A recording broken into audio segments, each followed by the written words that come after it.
Welcome back to the channel where we explore, learn, and theorize about the Marvel Universe. Today we're going to be theorizing about Thor's hammer Mjolnir and how Jane Foster will get it to become the Mighty Thor since Hela broke it. If you're new to the channel, I do daily Marvel videos, so be sure to subscribe to never miss out. Now let's get started.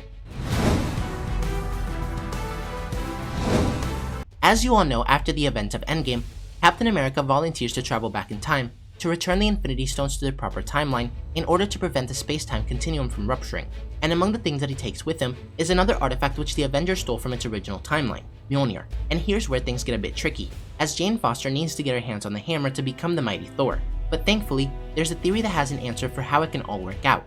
And here's what it says. With Thor Love and Thunder well on its way, we have a bit of a problem to address.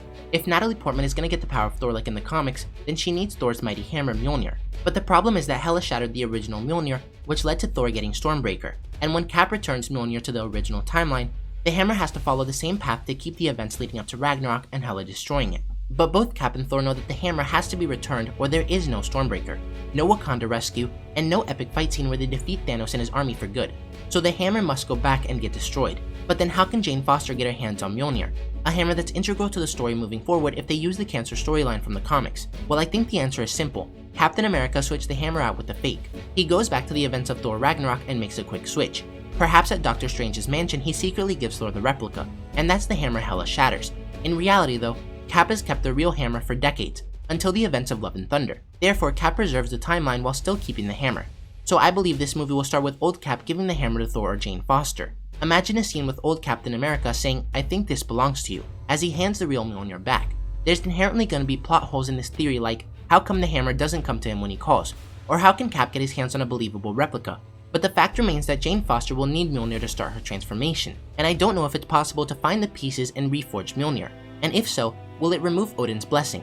Now after I read this, I saw a comment that confused me, until I actually thought about it, and it said this: like in the first Thor movie, if Captain America swaps out the real Mjolnir for a fake, wouldn't Thor lose his powers? Because if he did, the timeline wouldn't be fixed, it'd be even worse. But that's not necessarily how it works, and this actually leads into how Jane Foster will get her powers perfectly. In the first Thor movie, Odin strips Thor of his powers, and whispers into Mjolnir, "Whosoever holds this hammer, if he be worthy, shall possess the power of Thor."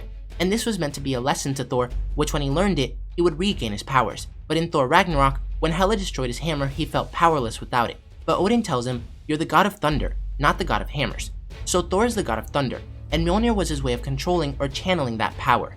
But it didn't give him his power. However, if you remember what Odin said, whoever is worthy will get the powers of Thor, which is why in Endgame, Captain America was able to not only lift Mjolnir, but use lightning against Thanos. He was worthy, and he got the powers of Thor. So in Thor Love and Thunder, Jane Foster will be worthy, and when she picks up the real Mjolnir, she'll obtain the powers of Thor. But there's also another theory which has been floating around the internet, which says that Loki may have something to do with the hammer. And we know that Loki from the past was able to escape using the Tesseract, and therefore, his connection to Mjolnir could be explained in the Loki Disney Plus show, when he's tasked by the Time Variance Authority with fixing the timeline. But let me know what you guys think about all this. How do you think Jane Foster will get Mjolnir and become the Mighty Thor? And are there any other plot holes that you were able to find, or any like Thor's powers that you were able to solve?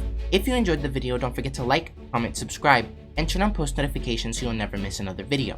Thanks for watching, and remember to wash your hands and stay safe.